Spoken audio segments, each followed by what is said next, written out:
A reforma tributária vai aumentar a tributação para os contribuintes?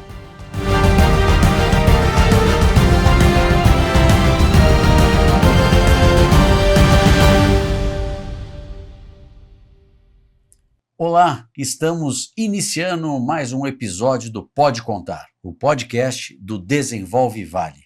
Hoje nós vamos falar de um tema que você pode gostar, não gostar, achar legal ou não, mas ele vai impactar a vida de todo mundo, que é a chamada reforma tributária.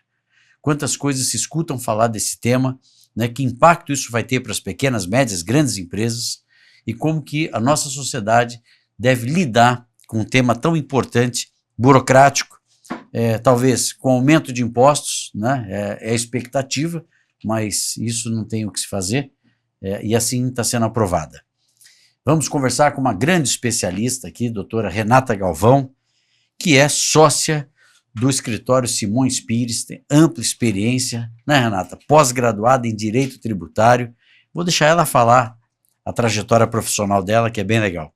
Seja muito bem-vinda ao podcast do Desenvolve Vale. Pode contar. Muito obrigada, Kiko. Obrigada pelo convite. Estou muito feliz de estar aqui. Bom, a minha trajetória profissional, ela se iniciou mesmo lá no início como estagiária, né, no direito, onde eu pagava até para trabalhar. Olha só, no estágio. Eu sei que você trabalhou em Big Four. Sim, ela vai contar, gente. Sim, fiquei, depois disso, né, daí tive uma trajetória aí, fiquei 13 anos em Big Four, na PwC, aqui na região do interior de São Paulo. Para quem não sabe o que é Big Four, explica para nossos ouvintes e telespectadores. Sim, Big Four são as 4 grandes empresas de auditoria multinacionais, que é a PwC, Ernst Young, Deloitte, KPMG, que é responsável pela auditoria de grandes empresas, para que publicam balanço, para ter um balanço fidedigno aí para os acionistas. São grandes empresas de alta credibilidade para fazer essas auditorias. Isso E você mesmo. Trabalhou na PwC. PwC, quanto tempo? 13 anos. Aos 13 anos você ficou lá na PwC, isso, perfeito. Isso mesmo. E daí saí de lá aproximadamente 3 anos e vim para o Simões Pires e estou lá desde então, né? A nossa matriz fica no JK Iguatemi, em São Paulo, e nós temos a filial aqui em São José dos Campos, né? E muito eu legal. lidero aqui. E assim, né, eu tive a oportunidade de conhecer o escritório de vocês. Isso aqui não é um comercial, viu, gente? É realmente trazer para esta mesa pessoas que fazem a diferença, né, para essa conversa. E eu percebi ali que vocês têm um time muito preparado mesmo, né, até alguns jovens, realmente discutindo um tema tão importante, né, questão tributária. O foco do escritório, do seu trabalho hoje, ele é tributário. O meu foco é tributário, mas Tá. o escritório é multidisciplinar. Então, ok. Temos várias áreas, ambiental, civil, funding, para captação de recursos. Então, a ideia é um escritório multidisciplinar com pessoas multidisciplinares. Então, temos advogados, engenheiros, economistas, contadores, para conseguir auxiliar as empresas de ponta a ponta. Renata, você como advogada especialista em tributário, você não acha que o empreendedor sofre demais no Brasil com tantas regras, leis, normas e tudo mais? Sofre a cada dia mais, né? São muitas mudanças, tanto o investidor brasileiro sofre com todas essas mudanças ao longo do tempo, assim como o investimento do exterior aqui no Brasil. É muito difícil até para o pessoal lá de fora entender todas as mudanças que nós temos aqui, nem nós que estamos aqui no dia a dia, né, a não ser a gente que acompanha realmente todas as legislações, consegue acompanhar tamanha mudança. Então, mesmo tentando fazer o certo, por vezes, acaba sofrendo uma fiscalização ou uma autuação e sendo penalizado, né? Então... É isso que eu acho, gente. Pode contar esse nosso podcast, o Desenvolve Vale, todos os projetos. Depois visite as nossas mídias sociais do Desenvolve Vale, né? Ele está para isso. A gente precisa mudar essa cultura. Hoje o empreendedor, e quando eu falo empreendedor, não pensa só no grande empreendedor. Eu cito aqui o autônomo, o individual, o pequeno, o médio, o grande, o big, né? Ele precisa ser mais valorizado. É aquele que gera emprego, é aquele que gera receita para cidades, estados e União, né? É aquele que corre riscos e vive num país com uma insegurança jurídica dramática. Né? Se você perguntar para advogados diferentes o mesmo tema tributário, naturalmente você vai ter várias visões do mesmo assunto. Tamanha dificuldade que se tem no nosso país com essa legislação. E agora nós tivemos, então, o episódio da aprovação da reforma tributária. A reforma tributária, Renata, ela já está concluída as aprovações? Já está para começar agora em 2026. Tá? Isso, então nós já estamos naquele período de carência para o início em 2026. Isso mesmo, já começa um período de transição em 2026. Nós tivemos uma lei complementar aprovada agora, em 2025, justamente trazendo aí várias regras. Ainda não temos todas as alíquotas definidas, mas ano que vem já temos o início aí da cobrança de forma teste ainda das novas contribuições e novos tributos. Perfeito. E dentro desse período, como é que você está vendo do ponto de vista? Se a gente fizesse uma pergunta bem objetiva, a reforma tributária vai aumentar a tributação para os contribuintes? Tem uma tendência a aumentar, né? As alíquotas, de novo, não estão definidas ainda. Perfeito. Mas o que se estima, né?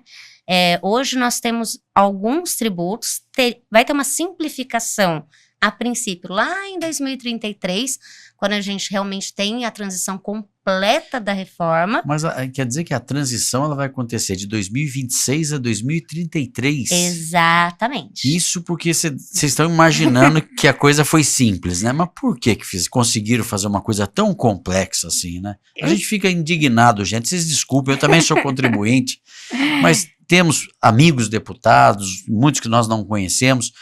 Mas, poxa vida, tem que ter dó do cidadão, né? Criar um cenário para investimento.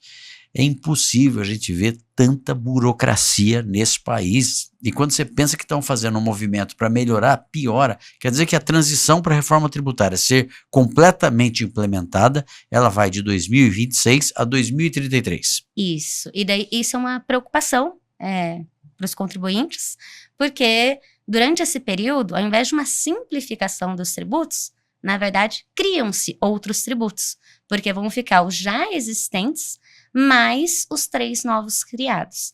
Então, durante esse período, aumenta-se os trabalhos, aumentam-se as obrigações acessórias a serem entregues, que nós já temos muitas obrigações acessórias aqui no Brasil, né? No final do dia, as empresas acabam trabalhando muito para fins de preenchimento de obrigações acessórias para o governo, e isso vai aumentar um pouquinho mais nesse período de transição.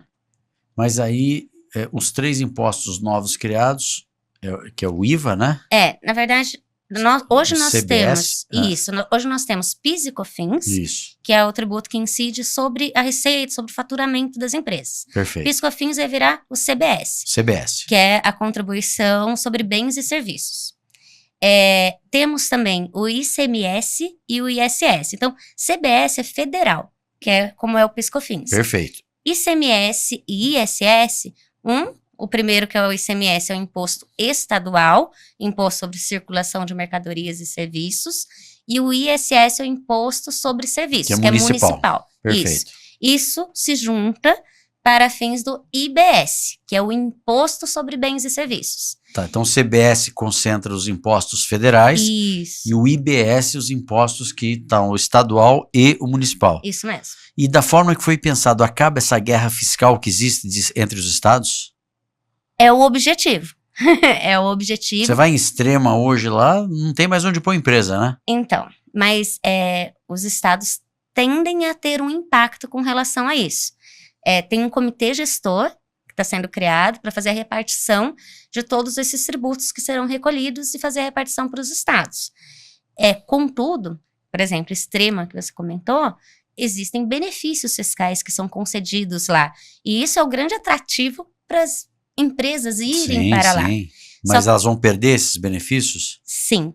Esses benefícios vão deixar de existir. Tá. E essa é uma preocupação, de uma forma vai ter esse período de transição, esses benefícios vão sendo reduzidos, mas é uma preocupação também, poxa, será que vale a pena para a empresa que já tem uma estrutura lá em Extrema, mas tem uma estrutura aqui em São Paulo, por exemplo, e os principais clientes delas estão aqui em São Paulo, mas por uma questão tributária, fazia sentido estar em Extrema. Agora, vai fazer sentido continuar em Extrema? Pode gerar uma transferência das empresas de lá, né? Pode.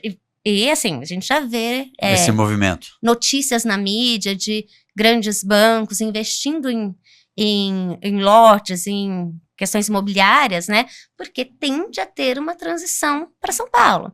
E, aliás, a nossa região aqui é um grande ponto, né? Sim, sim. O Vale do Paraíba, se tem uma região próspera ao desenvolvimento, é aqui o Vale do Paraíba, né? Com certeza. Esse eixo Rio de São Paulo, ele foi muito bem pensado, né? E aqui é próximo de tudo, Porto né? de São Sebastião. O Contorno Sul, você já foi ali, de Caraguá para São Sebastião? Já, foi. Fantástico, né? Fantástico. Você falou que foi para Ilhabela esses dias, estava me contando aqui. Ontem, domingo. E fui justamente porque ficou muito bom. Ô, Renato, eu torço para a gente ter políticos que pensem nisso, que pensem na mobilidade das pessoas. Olha que obra que vale a pena. Tem que aplaudir. Quando a obra é boa, nós temos que aplaudir, né? A preocupação com o Litoral Norte. O Litoral Norte hoje do estado de São Paulo é um dos mais bonitos que tem. Ainda tem cidades lá que precisam muito. Por exemplo, Ubatuba.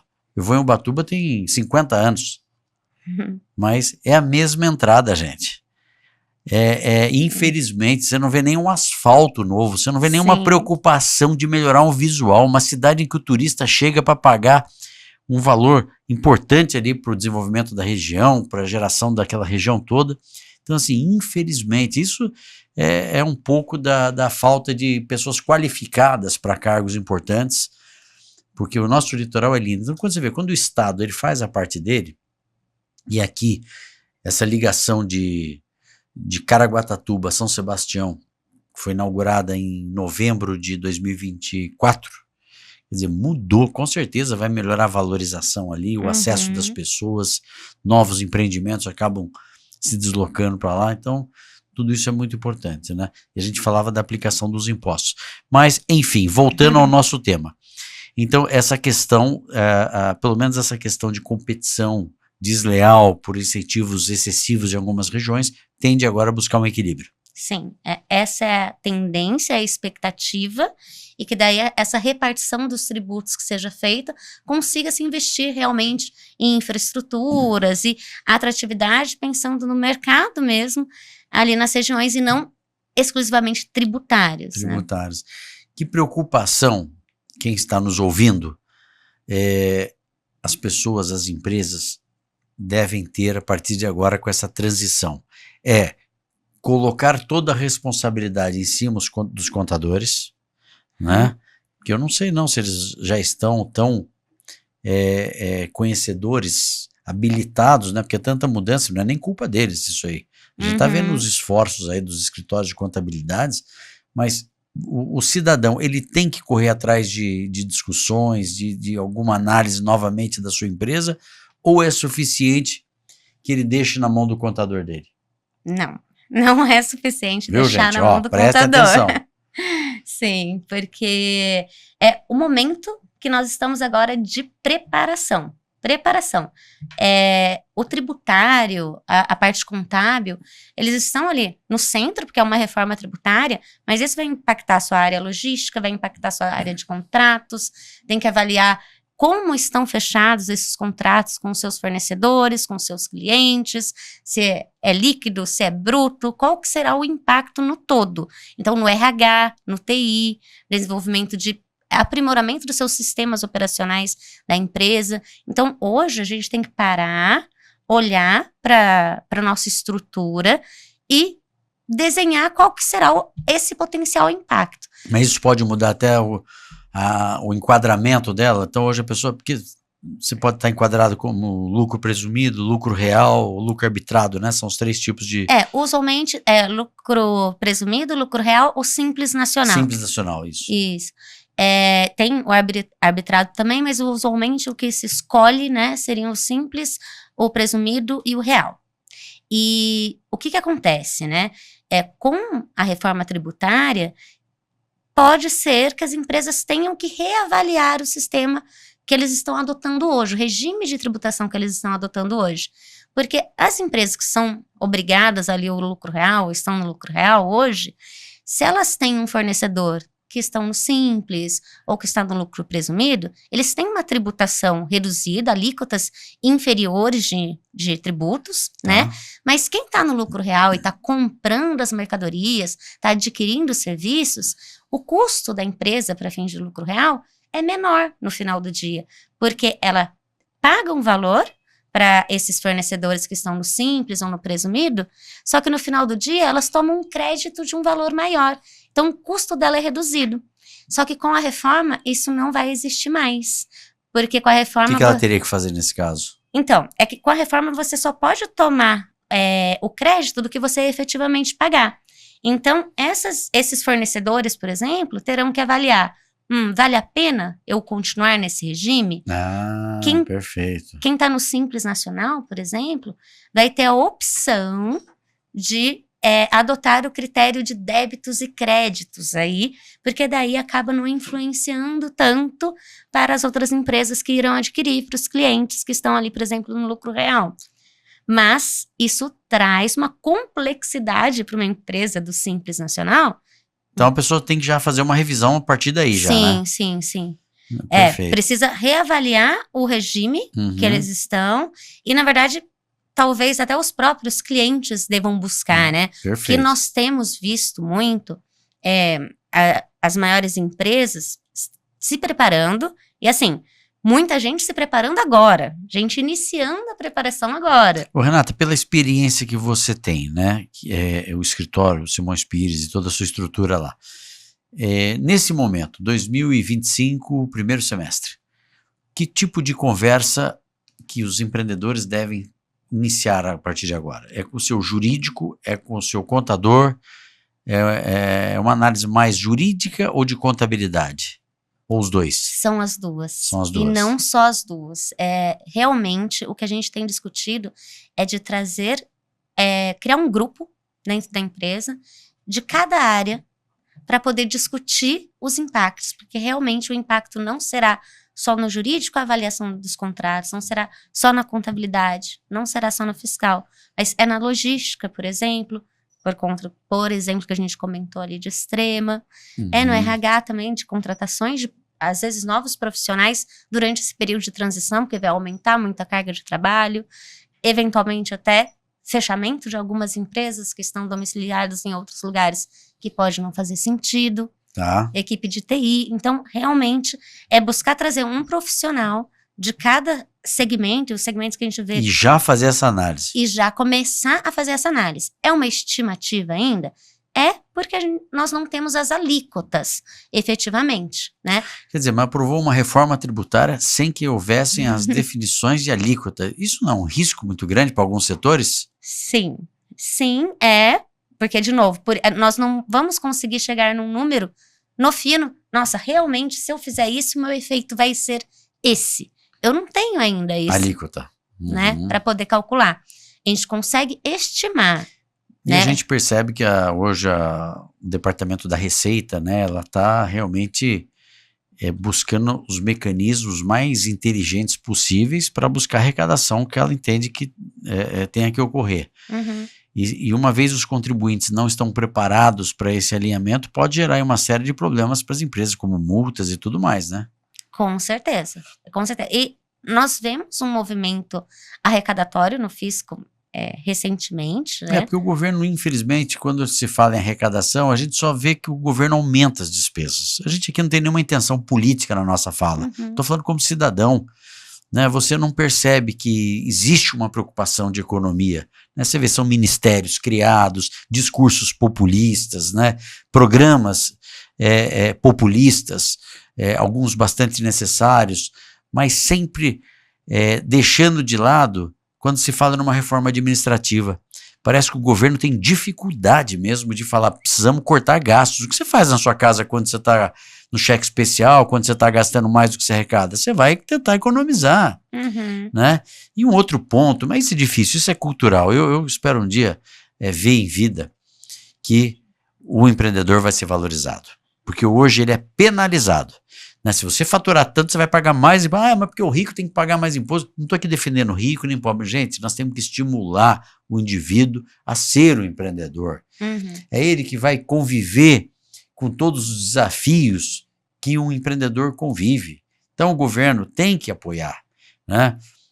Não transmitir a cultura de que o problema é a cultura, transmite-se desde a escola para a cultura que se o cara crescer muito, ele tem que ser penalizado. Né?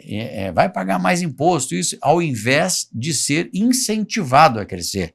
Então temos que mudar a caixa de pensamento. Mas que bom que tem escritórios como o de vocês e outros ótimos que nós temos também, para poder auxiliar o contribuinte.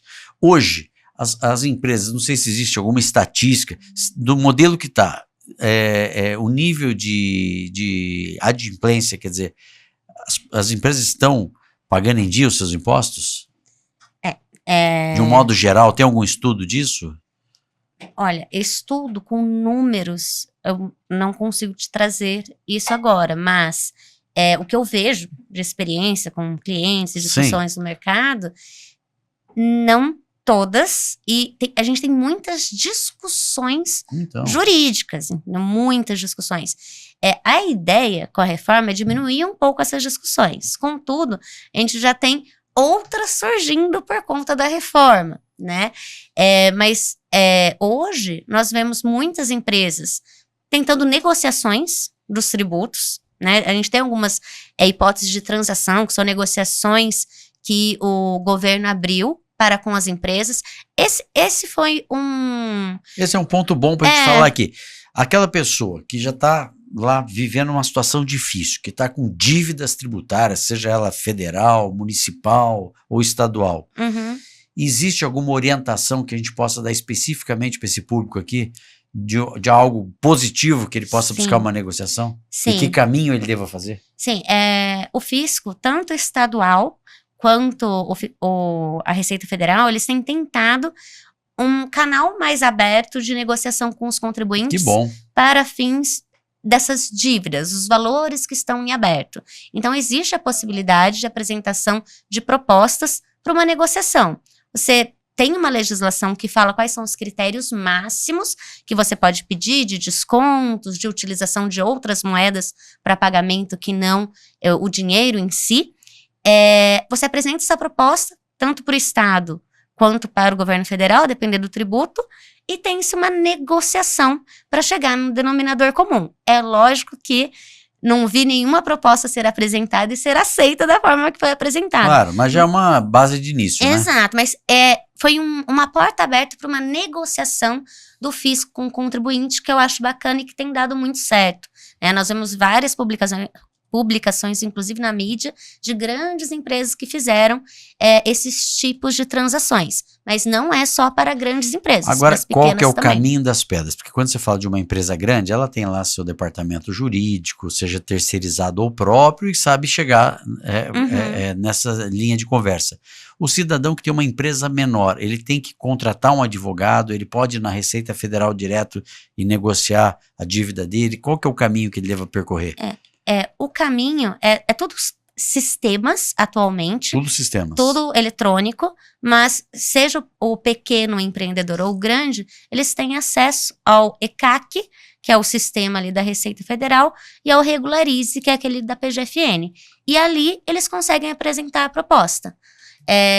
Conseguem fazer sozinhos.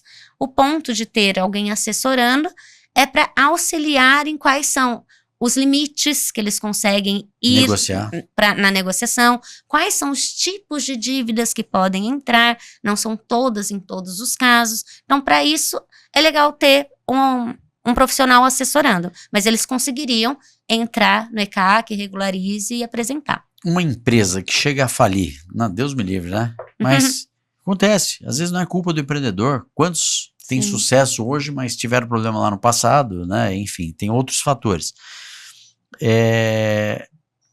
A pessoa ela consegue voltar à vida ativa do ponto de vista de regularização tributária se ela passou por uma empresa que quebrou? Daí seria mais outra abertura de uma outra empresa. Mas o CPF dela não fica impedido, o fato dela ter tido algum problema? Ela consegue criar um novo CNPJ, uma outra empresa, mas a gente tem que ter a liquidação ali dos valores, os passivos que estariam abertos anteriormente, né? Porque eu lembro que na pandemia essa discussão veio à tona, porque às vezes a pessoa tem alguma situação, e aqui eu não estou defendendo ninguém que quebrou por algum ato ilegal ou de corrupção, aquele cidadão que por força de mercado, qualquer coisa, passou um problema. E que o Brasil não tinha nenhuma legislação muito específica que pudesse dar uma sobrevida para aquele cidadão começar um outro negócio, né? Sim. Uma vez que fosse constatado que não teve má fé, que não teve ato ilícito nisso tudo, de poder dar a chance do indivíduo voltar à prática. Coisa que me parece que os Estados Unidos resolve muito melhor dessa forma. Quer dizer, ele não aniquila ali a vida profissional do cara pro resto da vida.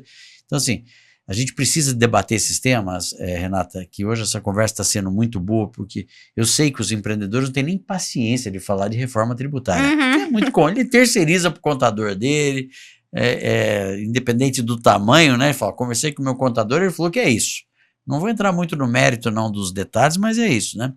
E os que conseguem pagar muito bem, os que não conseguem, é importante.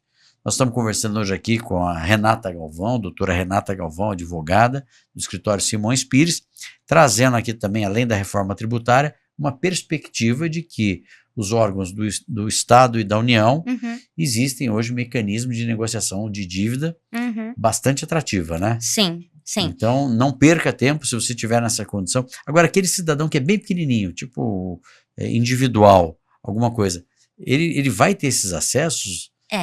Existem condições... Porque muita gente abriu o MEI, né? Existem condições específicas para o Simples, para o MEI, cooperativas, tá? Então, essas são exceções à regra, não que não seja possível a negociação, os descontos nem sempre são tão atrativos ali, tá? Daí, a partir de presumido e real, a gente tem condições de descontos um pouco mais atrativas. Para você ter uma ideia, os descontos podem chegar até 100% da multa e juros, porque tem um limite lá. Multa e juros, não do valor principal. Nunca do principal. Nunca do valor principal. Nunca do valor principal. Senão todo mundo vai deixar de pagar os impostos, né? Também não... Sim. Eu estou vendo aqui, me fala uma coisa, hoje, diante desse cenário, que alerta você traria com relação à nova reforma tributária? Tem algum ponto que uma análise jurídica já está mostrando problema ou não? Bom, no final do dia, entendo que não tem um ponto específico para todas as empresas. Por isso que a gente precisa analisar, porque não é só a alíquota em si. Sim. Porque hoje, por exemplo, as alíquotas estimadas, tá, que não tem definida, é 26,5%. A alíquota combinada de CBS e IBS. Renata, então quer dizer que se eu tinha uma tributação anterior que dava 13%, por exemplo, na prestação de serviço, que era ISS, PiscoFins, então eu vou para 26,5%, isso vai onerar muito a minha empresa? É a tendência olhando para a alíquota. Só que por que a gente precisa olhar o todo? Porque também a sistemática de você poder tomar créditos mudou. Então, antes, quando você adquiria um item, o seu custo era porque você poderia tomar créditos de tributos de forma independente do que você pagou. Agora, com a reforma tributária, você só vai poder tomar o crédito do que você efetivamente pagou na sua entrada. Mas você pode tomar crédito de tudo. Antes você tinha que olhar o que era essencial ou relevante para sua atividade, por exemplo, para fins de PiscoFins. Agora não. Tudo que não for para uso e consumo pessoal, que você adquirir na sua empresa, você pode tomar crédito. Tanto para fins de CBS quanto para fins de IBS. Então, sua alíquota aumentou, mas a sua possibilidade de tomar crédito também tende a aumentar. Então, tem que ser uma análise geral mesmo. E também tem o imposto seletivo, que também preocupa alguns segmentos. O que é o imposto seletivo? O imposto seletivo é um outro tributo que está sendo... criado? Foi criado. Mas vem cá, quando falava que ia ter reforma tributária, a turma falava que não ia criar imposto. Gente, nós somos passados para trás mesmo, né? Brasil não tem jeito. A gente tem que entender que, infelizmente, né, foi vendida a ideia de que reforma tributária, e o governo federal às vezes tem falado por aí que fez a grande reforma tributária. Eu não estou vendo nada, não estou vendo no bolso do contribuinte, estou vendo os alimentos só, mas não implantou. Mas quando a gente escuta o especialista, que estamos aqui hoje escutando a doutora Renata, ela que não está fazendo uma análise de se vai ser bom ou se ruim, ela está fazendo uma constatação do que já está aprovado. Sim. Né? O bom ou ruim nós vamos ver lá na frente, mas estamos tendo indícios, né, de que tem chances reais de aumentarem os impostos, uma vez que muitas alíquotas nem foram ainda criadas, né, e que essa burocracia toda, esse entendimento vai trazer uma série de novas discussões. Esse acho que é o que o cidadão mais leigo, e eu me enquadro nessa questão de reforma tributária, já está com o faro bem apurado. Isso, na minha opinião, é bastante ruim, porque você afasta investidores estrangeiros, você perde o foco da sua empresa do ponto de vista de se enquadrar ali no melhor regime jurídico, fica essa pressão de impostos. Então, a gente começa a ver que realmente vão ter muitos desafios e jurídicos talvez muito grandes, né? Sim, sim.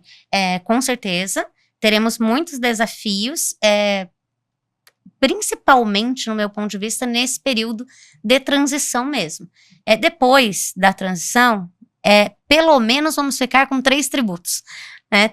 Terá uma simplificação, vislumbramos uma simplificação lá na frente, em esse período de transição não sendo postergado aí também, né? Hoje a gente corre esse risco de eventualmente ter alguma mudança. E você sabe o que me preocupa quando você fala que as alíquotas ainda não estão definidas? Porque a gente sabe que existe muitos segmentos muito fortes, né, que podem fazer pressões, e aí se vai beneficiar algum segmento, vai prejudicar um outro, né? Essa preocupação já veio na mesa também? E já tiveram algumas discussões, inclusive por segmentos, para que alguns benefícios fossem mantidos. A gente não teremos regimes especiais em determinados estados, mas algumas alíquotas a 0 serão mantidas, algumas reduções de base serão mantidas, justamente para tentar não penalizar tanto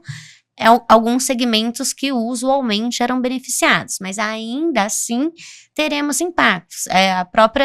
A redução da alíquota 0 de itens de cesta básica, né?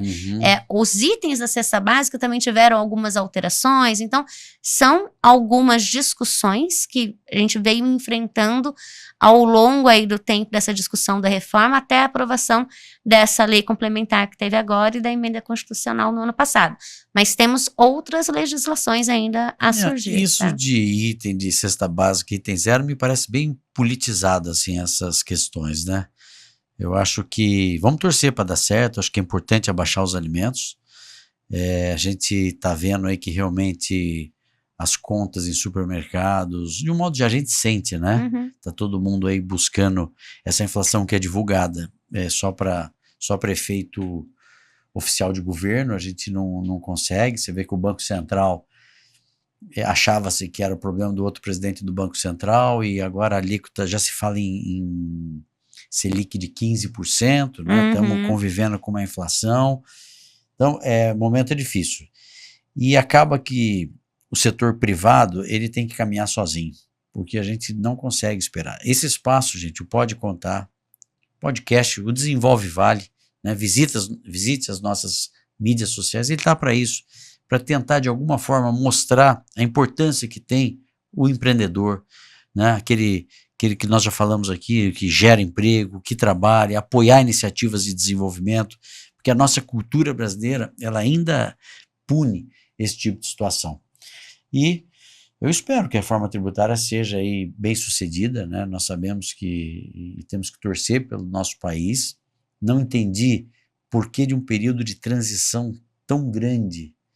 Você tem alguma ideia por que precisou se fazer um período tão grande de transição? Para adequação, lógico, não só pensando nos contribuintes, mas adequação também para fins das repartições, né, dos estados, dos municípios, porque Hoje, quando nós recolhemos os tributos estaduais, já vai direto para cada estado, município já vai para cada município. Agora nós teremos um comitê gestor que fará toda essa repartição dos tributos, né? Temos uma alteração de sistema, que eu não quero entrar em termos muito técnicos aqui, mas nós temos sistemas que estão sendo criados com parametrização com os bancos, para que já tenha o recolhimento do imposto direto. Quando você faz a compra do seu fornecedor, quando você faz a venda para o cliente, esses sistemas ainda não estão parametrizados totalmente, né? De todas as reuniões que a gente já participou, ele ainda não está funcionando. Então, tem todo um período de transição, de adequação, para que esse sistema, a princípio, efetivamente funcione aí no final desse período, né? Ô, Renata, e me conta uma coisa, muitas empresas já no atual regime, né, elas entendem que pagaram impostos a maior. Uhum. Isso de fato consegue se provar juridicamente? Tem tido decisões importantes? E que tipo de empresa, já que você é especialista nisso aí, a gente escuta muito falar, pô, paguei a mais, agora eu vou ter que fazer, não sei se é compensação, restituição. Existem muitas empresas que possam estar pagando impostos a mais do que deveriam. E esse questionamento, qual é a melhor forma de ser feito se isso realmente fizer sentido? Sim, faz sentido. Usualmente em revisões nós identificamos sim valores pagos a maior, justamente porque a legislação muda constantemente, e por vezes a pessoa que está ali, colocar tudo ali, o contador que está na sua empresa, com certeza ele está fazendo o melhor possível. Sim, mas ele sem tem dúvida. o dia a dia dele, e não necessariamente ele consegue acompanhar todas essas mudanças.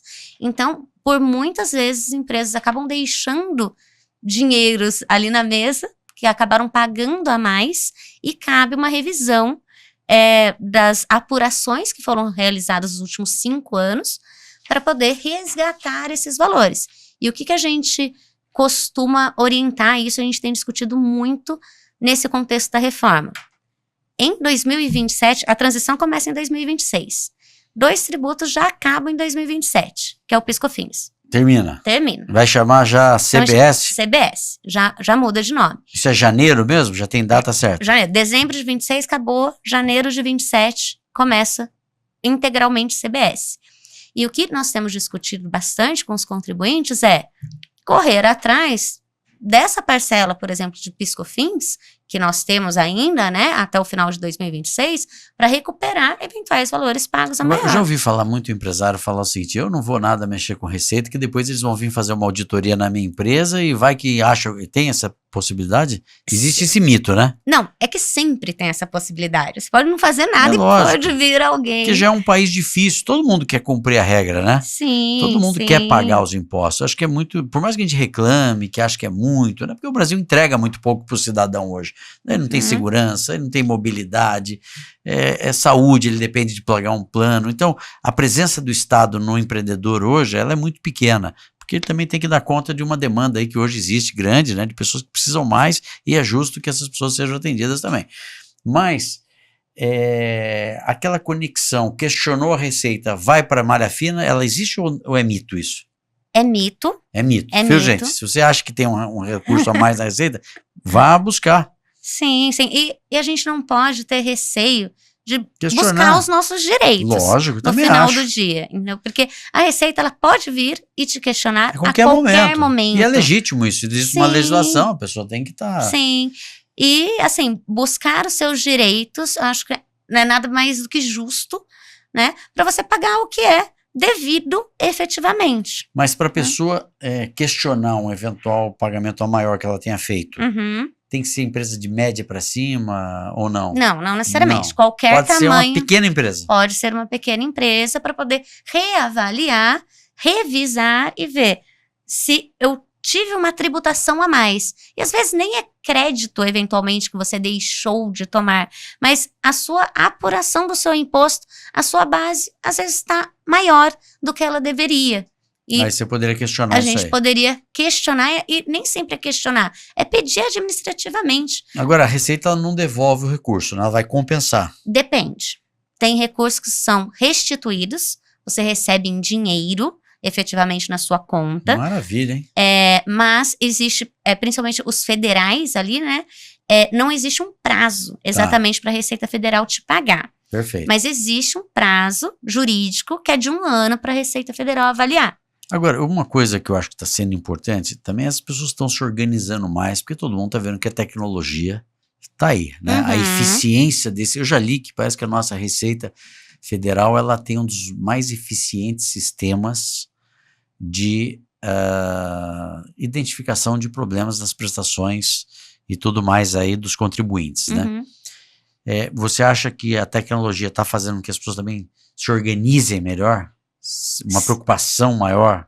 Sim, temos grande parte que já tem um desenvolvimento de tecnologia muito grande dentro das empresas e os profissionais também precisam correr atrás nessa qualificação, porque hoje tudo é muito digital, todos os cruzamentos, todas as elaborações de obrigação, acabou-se aquela questão que era no papel, né? Hoje você vai passar uma escritura, você assina lá, que o cartório é responsável, quem está fazendo a operação é responsável, o banco é responsável, está todo mundo se comunicando. Integrado. Né? Então a melhor forma é buscar uma boa assessoria, identificar, eu acho que é justo pagar imposto, eu sou um dos que defendo pagar, acho que o Estado nosso, ele entrega talvez nada, né, assim, para o cidadão brasileiro, infelizmente, é muito pouco, né? Você tem países lá no leste europeu, por exemplo, em outras regiões da Europa, como Suécia, Dinamarca, tudo, eles cobram 60%, 70% de impostos, mas o cara tem tudo do Estado, tem Sim. escola do filho, aqui não, mensalidades, ele tem que se virar de alguma forma. Mas, Renata, eu agradeço muito aqui, o nosso tempo ele vai passando bastante rápido. Fica a dica, né? Nós conversamos com a Renata da Simões Pires, uma grande advogada, especialista no tributário, no caso dela, que é muito importante que as empresas, independente do seu porte, comecem a se familiarizar pelas mudanças que a reforma tributária trarão na empresa dela. Essa seria a grande mensagem que você deixa? A grande mensagem é para se preparar para a reforma. Já está aí, começa no ano que vem, e se preparar para avaliar quais serão os impactos na sua empresa para traçar a melhor estratégia e não ser pego de surpresa lá na frente e trazer impactos negativos aí para o seu negócio. Eu acho que isso que você falou, né? Preparar a sua estratégia. Talvez seja a hora de você revisar, porque muitas vezes a pessoa nem sabe o enquadramento jurídico e tributário que ela está hoje. Exato. Eu acho que não é um assunto que o brasileiro assimilou, né? As grandes empresas naturalmente acompanham mais isso, mas os grandes empreendedores são menores, né? Os grandes, que eu digo assim, grandes quantidades de empreendedores são os pequenos, médios, e talvez seja a hora dele fazer essa reflexão. E por fim, essa polêmica que deu do Pix ali, o que foi exatamente? Na verdade, veio uma legislação que teria que ter uma declaração relacionada ao Pix, qualquer transação ali que fosse realizada. Foi o que afetou a grande base de profissionais autônomos mais informais, né? Exato, que teoricamente não teria uma taxação ali, né? Não teria um tributo em cima do Pix, em cima dessas transações, mas elas seriam declaradas todas para ter um maior controle desse tipo de transação. E o governo recuou. O governo recuou porque no final do dia houve um receio de haver uma tributação posteriormente em cima dessa... Só quero ver, só quero controlar. Na verdade, eu tenho a impressão que o governo enxerga tudo isso. Sim, né? sim. É só uma forma de... Mas enfim, de qualquer forma, eu lembro que na época algumas pessoas conversando sobre o tema, preocupadas, até me pedindo indicação de contadores, pessoas mais informais, né? E eu sempre orientei, se você está ganhando dinheiro no seu negócio, se formaliza, você também tem a chance de crescer. Não adianta querer ficar no ambiente informal. Com certeza. É importante você se organizar. Que bom que você está pagando mais imposto, você está crescendo, você tá avançando, né? Sim. Então, acho que mudar um pouco essa cultura também, ela ajuda bastante. Se formalizar e pagar um imposto que é justo. Que é justo. É isso aí. Olha, Renata, muito obrigado, viu? Você, sempre te respeitei bastante como advogada, Renata Galvão, do escritório Simões Pires, E agora vocês estão com sede aqui em São José dos Campos também? Isso, teremos uma inauguração em breve. Maravilha. Aqui na região do Aquários mesmo. Será um prazer recebê-lo e todos o Desenvolve também. Sem dúvida. Nós, nossos amigos do Desenvolve Vale, né, estamos sempre querendo apoiar iniciativas do desenvolvimento, né? É uma coisa que o Desenvolve Vale vem batalhando, trabalhando bastante, e ter um escritório à altura do de vocês aqui na nossa cidade sempre é muito importante. Nós temos excelentes escritórios aqui, eu volto a falar, excelentes escritórios já em funcionamento em São José dos Campos e sempre agregando novos aqui também, que chegam para desbravar a nossa cidade aqui. Obrigado. Conversamos com Renata Galvão, advogada do escritório Simões Pires, que trouxe aí um olhar da mudança da reforma tributária. Muito obrigado, viu, Renata? Eu que agradeço, Kiko. Muito obrigada pelo convite. Maravilha. E não podemos esquecer dos apoiadores do nosso programa aqui, do nosso podcast. Então nós temos a Academia Bluefit, né? A Bluefit, que fantástico, eu tenho visitado as unidades dela lá, sempre cheias, um ambiente agradável, com 2 unidades em São José dos Campos, sucesso absoluto. Pontos Consórcio, né? A Pontos Consórcio levando sonhos, permitindo que as pessoas comprem consórcio e amanhã comprem sua casa própria. Fantástico o trabalho desenvolvido pela Pontos Consórcio e a Escola Ângulo Cassiano Ricardo. Não posso nem falar dela, meus filhos estudaram lá muitos anos, então eu sei da qualidade do Ângulo Cassiano Ricardo, tudo que tem por trás positivamente dessa escola. Ok? Muito obrigado pela sua audiência, muito obrigado por participar conosco e visite as mídias sociais do Desenvolve Vale. Muito obrigado.